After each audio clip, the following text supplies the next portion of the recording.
This video contains content sponsored by John Wilson Blades and MK Blades.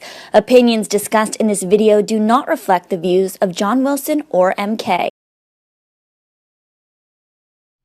Hello and welcome to the skating lesson. I'm Dave Leese. That's Jonathan Byer. There's La Shai. Let's break down the ice dance at the 2017 World Figure Skating Championships. La, lead us through this. All right, question of the week. Did Scott Moyer fall or not? Yes, and it was during the element. I don't understand how it's up for debate. I just don't understand. So, according to the Chris Yamaguchi rule, he needed one more limb on the ice for it to be a fall. Because of the weight distribution, you're saying. However, thank God this didn't happen at the Olympics because I know, the Pope knows, it sure as heck looked like a fall. Yeah. But during the element. It was during the element. When you go back, the circle is not closed. So it's during the element. I'm looking. Someone gave them like a +2 on it. I'm gonna. That's absurd. That is absurd. It was criminal. It was criminal. You have to give it a 0. It couldn't go above. I don't even understand the +1. I understand that that it's +3 quality, and then they make a mistake. But that looks like you're really helping them out to win. Yeah. When I judged them, I gave them a -3. Some judge gave them a +2 for that element, You're and I was supposed to start with the +3 and then deduct. But yeah, I mean, the rest of the element was good, but I think you have to go in the minus. But no one did. To me, I understand you want to talk about the judging. To me, it looks weird. You need to revise the criteria when someone trips during the element. Come on, I mean, but overall, when I judged it. By the rules or our house rules, but I do think that they deserved the world title overall. Although the French obviously deserved the free dance, and I don't think that's up for debate. I thought that the difference in the short dance was great, but the interesting thing is that when you see a free dance or a free skate, no one remembers the short dance or the short program. I mean, maybe for dance, we only need one program. Why are we forcing this short dance along the way? Because to me, the free dance is such a work of art. Do we need the short program? Because, I mean, no one remembers it anyway, and you want to give the French the title, but to me, they really, when you put the French Papadakis Cizeron in a bubble, I found that on the levels, it has as it works in ice dance, so when he dropped the blade, going from a level 4 to level 3 is 1.5 points. They lose about another 1.5 points on the GOE. They lose points on when they're doing the side-by-side, the no-touch step sequence. Then they lose levels elsewhere, and they lost about 6 points. So the victory is fair when you put the short dance in, but their free dance was so spectacular that, it's a shame that doesn't win overall. Although Tessa and Scott, I have to say, look the best that they have ever looked. Yeah. But it's interesting. I'm going to say I really think that the French have a great shot at winning the Olympics still. Earlier this season, I thought maybe they don't. And I think Tessa and Scott, now as world champions, they're gonna have a shaky season. I anticipate it might be a little shakier starting next season for them. He was more nervous than I expected because he's always been the rock of this team, especially through her injuries. Especially this season. Yeah, I agree. She has been a star. I mean, she's skating. She's obviously healthy. Maybe this is what 100% Tessa Virtue looks like, and we never saw it since maybe a long, long time in their senior career. She was absolutely the star for this team this season. And he was a little nervous, and he didn't have the best 4 continents as well. So that's interesting. But he is a tremendous skater. I think the short next year is going to still. The French struggle with the patterns. They struggle with the side by side.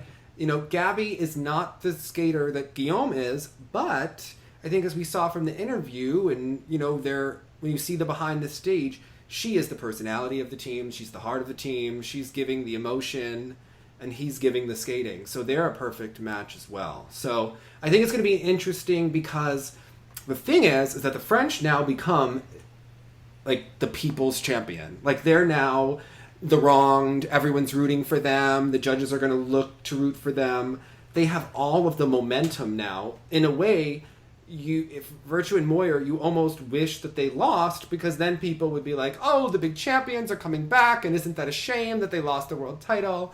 It was an undefeated season until he tripped and fell during the during the free dance. You know, that's not the way you want to win, and it gets all the momentum on the and side they of the do it. match. You could like see it in their face. He was not happy at all. And the thing, I want to pick your brain about this for a second, but so the French, like Guillaume is so talented. In my opinion, he is the most natural dancer out there. And you might have just answered this for me. They seem to only be able to do the one style.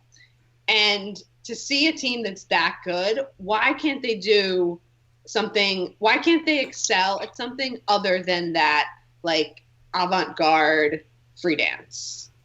So the lyrical avant-garde that they're moving towards, you notice that the weaknesses in this team show up more in the short dance when they have to do the difficult patterns, and the differences in their skating styles show up, and they're like this like very artsy person that when you try to put them in a box, it just doesn't work. Yeah. You know?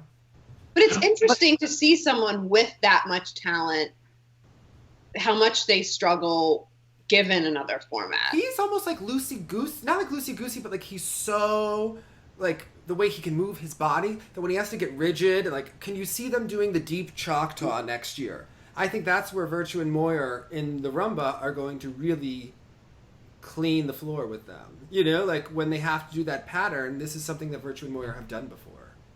So, well, I also think it's like one of those things is, are we scoring based on their versatility? I don't know. I find if you're like really great at something, like for instance, even when we were talking about Ashley's really good at a showy glitz program. Then she does something different to show us she can do something different, but it seems not genuine, or it seems like they're trying to merely check off a box that we're like, we can also do X, Y, Z. I don't know. It doesn't bother me that it's like kind of the sameness, because it still gets better and it's different enough each time, even though it's within the same style.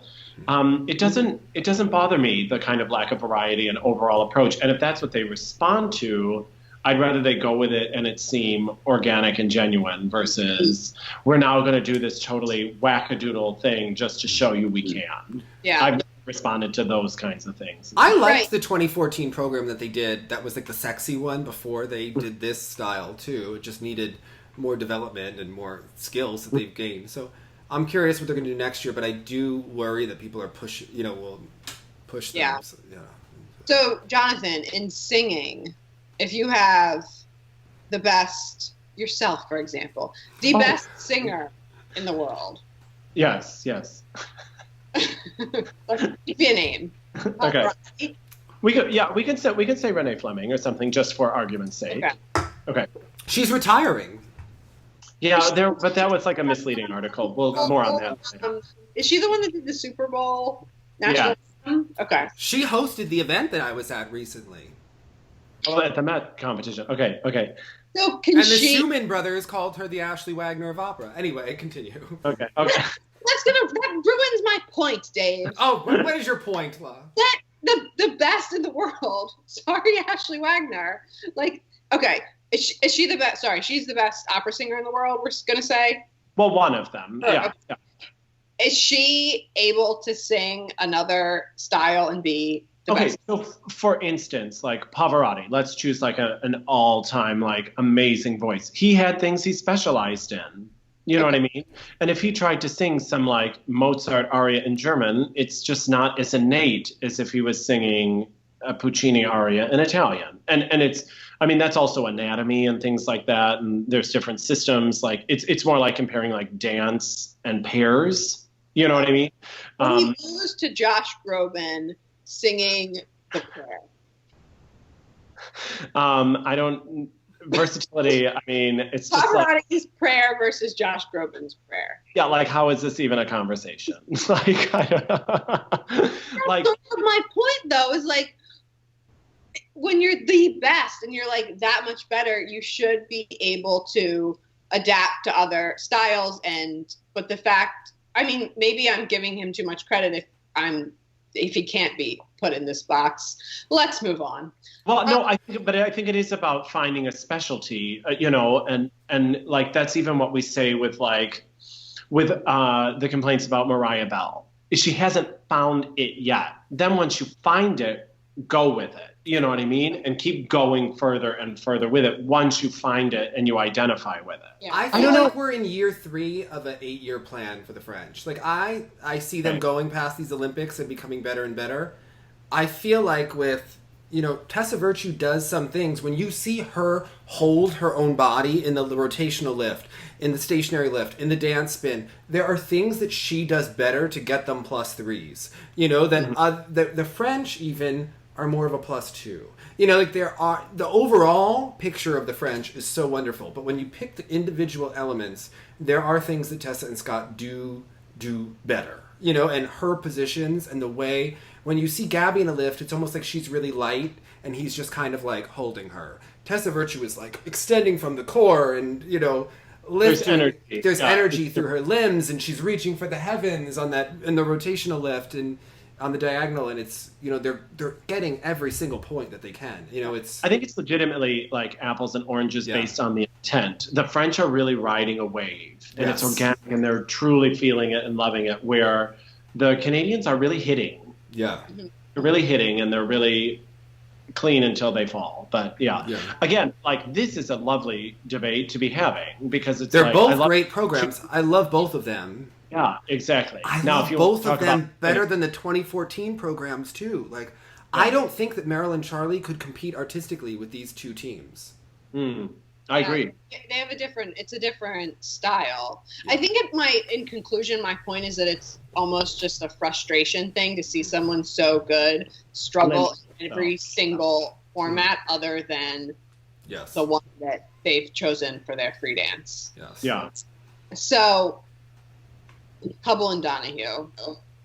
The Gracie Gold of ice dance. I was going of ice dance. Yeah. I'm still upset about this. Like I didn't know you had emotion. Like I didn't know this. I talk about like the moments where I have screamed while watching live skating. This was a moment. Because they were right there. I really felt like the thing is, also in the Elvis Stoico interview, he's like, you're only given so many opportunities. And if you don't bank on them, you can't be guaranteed another one. They have been given opportunity after opportunity this entire season. Grand Prix final opportunity, though. Like, who cares about, like, 4 continents? Come on.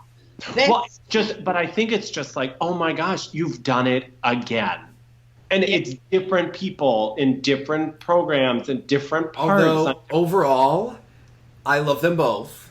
She, to me, looks like she believes it and carries herself more. Yeah, she had the era at Nationals where she literally caught a toe pick. But Zach is kind of looks like we need to get together and focused on the program. And he, to me, looks a little unfocused.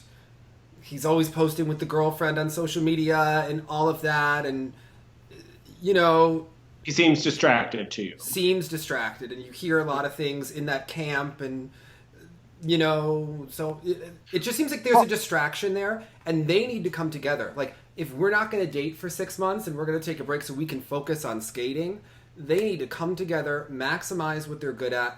Because there are things they need more speed. They need to be a closer hold at times. They need to be more together. They have, 9 out of the 10 qualities that you're looking for in a team, they have, and the other teams don't have it in the U.S. And they should be the best team, but they're like plateauing at a level, and they're getting beaten by the Shibutanis. Yes, politics, but also the Shibutanis are consistent and showing up. The Shibs were kind of like, they fell into this bronze medal, but at the same time, they deliver most of the time, where Hubble and Donahue, they need to get it together.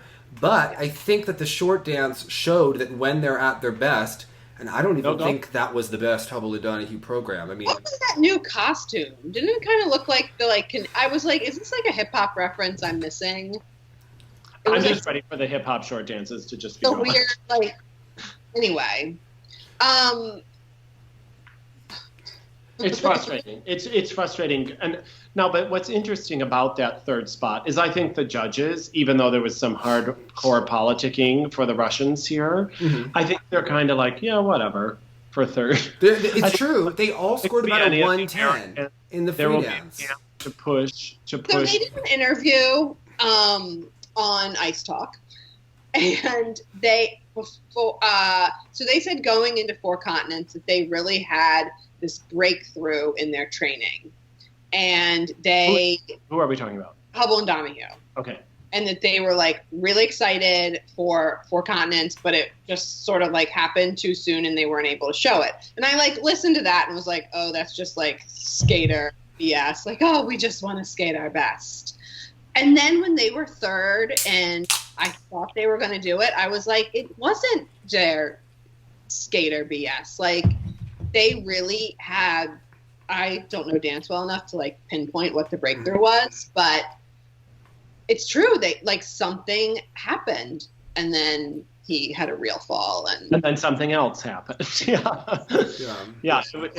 It's frustrating. He does seem distracted though when you hear whispers of that. Like you hear whispers about other skaters and look, if you need to get the medical exemption to go on the focus medication, you need to do it. And you need to, When you interviewed Brian and you were like, what's up with Gabby? Because you really helped her deliver. And he was talking about this distraction, texting, oh, I'm so nervous to Javi and all these sorts of things. I wonder if there needs to be that kind of focus. But it was so funny. Were you fascinated by the behind the scenes camera on Ice Network when you could see the skaters in the behind the scenes? I was in Canada, so I wasn't allowed to watch Ice Network. So I was watching. I didn't see that the backstage footage. I only saw the YouTube programs. It was interesting because like there were all the skaters, and you didn't see Tessa and Scott like in the mix. So they were all focusing, and like you remember how they used to talk about Michelle and Frank being like in a cubby hole somewhere. If that's what we need to do with Maddie and Zach, and they need to hug before the program, like Tessa and Scott, like whatever Tessa and Scott are doing, they need to do. I mean, just get together. Yeah. Yeah. And it almost made me appreciate the Shibutanis. You guys are going to disagree, but almost like made me appreciate the Shibutanis a little bit more because someone said, like when we thought Maddie and Zach were going to get that bronze medal, like it sort of sucks that the Shibs have now just lost the Olympic bronze. And I was like, not so fast. They are so consistent. They're consistent because they hold back. They're not putting it all out there and then tripping over their toe picks. But the judges will attack them next year. That is really... I do not think, as it may appear, that Olympic bronze is theirs. I don't think it is either, but I think that it just was like their conservative, safe program was steady enough. Yeah, to get right. Yeah. I want to ask you too, and I think that this is obviously a family operation for the Shibs, right? And it's so interesting because they are part owners of that. The family is part owners of the Canton Rink, which is where Marina and Igor train together, and then Marina is not allowed to take on other teams because the Shibs have not wanted them to. Now, all the other top ice dancers train with other top teams. Would it be better for the Shibs to be pushed if Weaver and Poge did go there? I know that we don't want to split loyalties of coaches, but Tessa and Scott and the French are pushing each other. They grew up with Marilyn, Charlie, and Tessa and Scott pushing each other. If the Shibs had another team in the rink, would they be doing better? But this is the interesting thing, and I think it's what you're talking about, La. I don't know that, like, the thing that, like, just inherently in an artsy-fartsy way I don't respond to about the Shibs is sort of just like this raw who you are emotion and the choreography and the construction of the program. But they are good competitors in spite of the fact that they really do, they are well-trained and they do deliver on a consistent basis. And I feel like for some people, that's what might be that's what might improve by being in a more competitive environment. But they kind of are able to capture those qualities, even though they kind of are the only game in town at their rink. It's interesting. Another thing is that these other skaters have been able to develop as people, right? If someone's an artist if I were 22 years old or 23 years old and my parent came to the rink every day while I were training, I would feel like the parent needs to back off so that you can become an adult, so that you can make the mistakes and fall, but also have the freedom to learn. That's why you go to college and you go away from your parents. Yeah. That's what we talked about in the beginning of the season with Gracie. And how much more you develop, and they need that too, because their parents are, I actually really think that it's more Maya that is holding back. But what artistic point of view has she had? I mean, have they lived? I mean, we see every moment of their lives is very choreographed on social media and very posed and very. But if that's it's very protected, also. Yeah, then who are they? I'm not really sure. Besides being the nice, squeaky clean, politically acceptable people, I don't. And I think that's coming through in the program, where they need to live and explore and do all of that. But the interesting thing is, I think, Dave, you and I share the same aesthetic, which is dance should mean more than that. Yes. It's not, safe. It's not my winning 4 continents because she snuck in as the consistent solid girl. Like going out and risking that you're going to fall on your ass, that's. However, like you're saying, their sort of middle of the road consistency. They have 3 world medals, and Maddie and Zach have not. And we also saw them lose ground this year, losing the free dance to Shock and Bates. Mm-hmm. I mean, really close to losing here to Hubble and Donahue. Right. When you go to judge the individual elements, especially the step sequences are what get most of the points in the free dance. They're losing. Not just levels, but the GOE, they're a +1, +2 rather than +2, +3 because it's smaller, it's slower, the pattern is not as deep. And because they're trying to be so perfect, it's controlled, and they're never going to catch up to Tessa and Scott unless Scott falls on several of the step sequences. But as we've learned, it may happen. You know what I mean? Yeah. There may be errors in that. It's like the Romanian gymnastics philosophy of be super consistent, don't take any risks, but if people show up that usually show up, it is going to hurt them going forward. Mm-hmm. And that's the thing. We've seen that. So what did you guys make of Shock and Bates here? I don't know if I'm answering my own question, really watch them.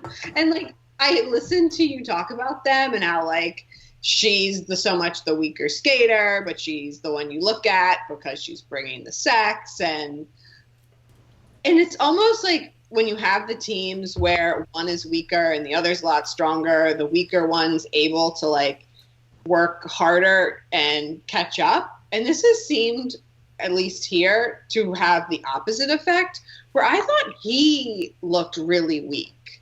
And part of it is he has this weird hair curl going on, and he looks like he's growing a beard, but he can't because he looks like he hasn't hit puberty yet, and then he's always in the same costume in a different color. And back to the skating, he's not pushing all the way through his leg into the blade, and he's shortchanging the movement. Is he shortchanging to match? No, because she has the long legs and is pushing through. I mean, maybe he is. That's where this developed, but. And did you find this all season, or did you find this particularly here? I don't really watch dance. Okay. Yeah. So the interesting thing is that they watched too many times. Yeah. They used to have horrible free dances, and they actually got a good free dance this year. They would have actually, I think, won the bronze medal. I mean, I think you could make an argument that anyone would have won the bronze medal if not for. But the judges were responsive. Had they not gotten a level 1 on the Twizzles because he fell, they would have absolutely missed the Twizzle. I mean, they missed the whole segment. So, yes. But Gordy's yes, he totally fell. Yeah. But he's watched a lot of ice skating. Okay. Weaver and Poget, they moved up from 5th to 4th, I mean, where are they going? I mean, well, this is okay. So obviously, I mean, don't even get me started on Bobrova and Soloviev being third in the free. I was turning around to like my imaginary friends I was watching with, and I was like, "Are you kidding me? Are you serious with this? This is ridiculous." I felt there was hardcore Russian politicking going on, and I wonder if that didn't extend then to Nikolai's team. You know, if that somehow benefited the Canadians by means of the coach. You know what I mean? In the same way, Tarasova is kind of nicer to Ashley than she ever was to Gracie because of the Roth connection. So I wondered if they were benefited because I was very surprised at how high they were scored here. I think they just that. Yeah. I would think they deserved it. I mean, look, they probably would have been sixth, actually, if not for who can we say what we can say about Hubble and Donahue, but Hubble and Donahue were slated to finish ahead of them, especially after the short dance, as well as Chalk and Bates. You know, had they not had the twizzle, you know, Weaver and Poche might have stayed the same. It feels like they worked their tails off and followed Nikolai around Russia, but newsflash, Annabelle's partner comes to the U.S. in a week and a half. How much?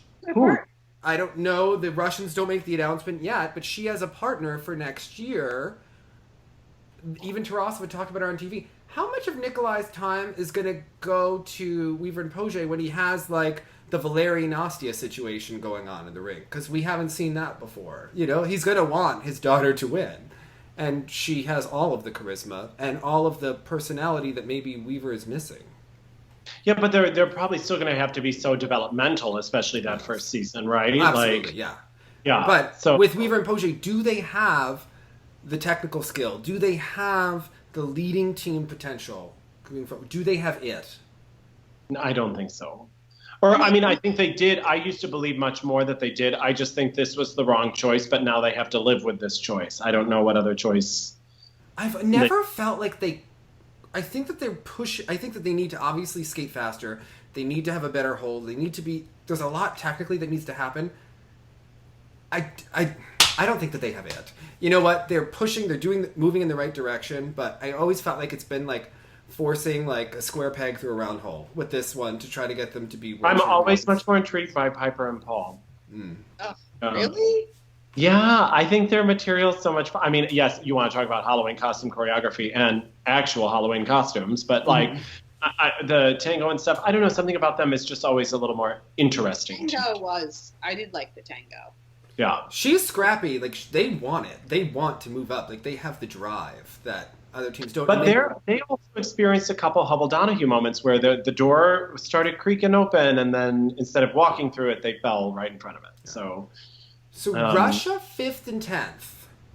As all we know about Russia and how they make the push for the Olympic season, are they going to be satisfied with that? Can Bobrova finish higher, or do they need to look for another team?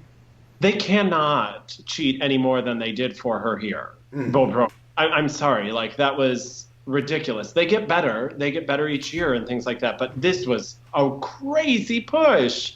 So I mean, they'll push so hard for her to try to get that bronze. I mean, because the bronze is kind of an open kind of thing. I don't know that anyone has a lock on it, but I don't know. I just don't. Maybe they'll hold out for Annabelle. They'll save all their politicking for when they need it for Annabelle. There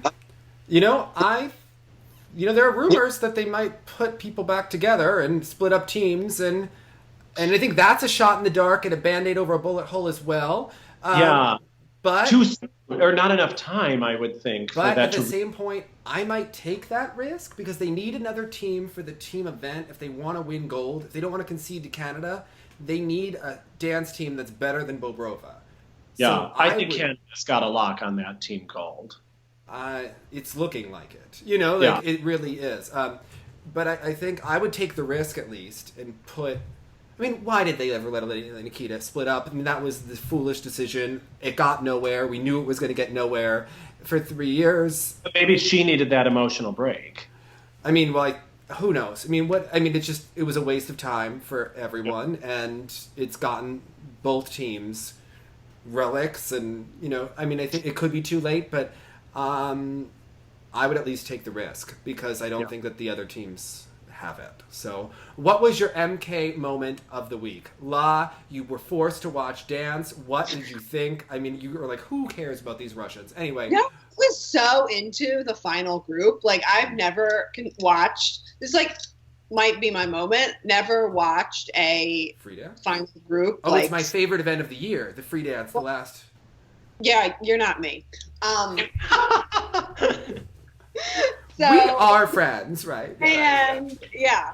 And like the falls just added to it, and but really the French free dance, I watched it twice. It just captivated me, and yeah, that was my moment. Jonathan? Also, I think the French free dance, I mean, it's a bit obvious because that's, I feel like, always my moment. But the other one would be not necessarily because of the program itself with Hubble and Donahue for the short dance, but it was that they were able to place there. I think it was a big statement, and I'm so responsive to their close blades and like all of the things that they strive for, but I guess can't always follow through. But so it would be their placement after the short and the French free. Yeah, and I have to go for not only the French free, but the woman in the crowd who was showed crying and weeping as we were all crying and weeping. She was such a gem. That cameraman who found her. Okay. There's this woman with red hair. What country was she? At the end of the French? Yeah, I mean, if you go on the TSL Instagram, I captured this moment. And she is crying right at the end as Papadakis and Cizeron are embracing. They like flash to the crowd, and there's a woman just like overcome with the emotion of the French, and she's just like weeping, and you can see the tears coming out of her. And I felt like we all felt that way. That was me in my basement. Yes. Time out. Pause. Why did you tag us in the Instagram about like Diva Wagner being catfished? Because that was need to know information. You know, that was like just making sure it was seen by all. That's crazy. What was going on with Diva Wagner? I didn't understand the situation. I'm involved in this. You needed to know. I mean, clearly. But it's that awkward moment when your friend is like, hey, someone is pretending to, or like someone is using your picture on like Tinder or whatever it was. Because then you have to be like, oh, really? Has that happened to you? No, but that's what happened to her, right? And apparently it also happened to Meryl Davis. And it was like a picture where she's with her boyfriend, and he's just like cut out, but they have stockings in the background, and her, like his stocking is in the background. People. Interesting. Well, aren't you glad that I tagged you, because now you were following this and you knew that Ernie cracked the whole thing, and you were like, Ernie. I knew it before because you had texted me about it, but I don't know. By the time I saw it, anyway. All right. Well, everyone, hold an edge. Look like the French. Hold an edge and look sexy. Bye, guys. Bye.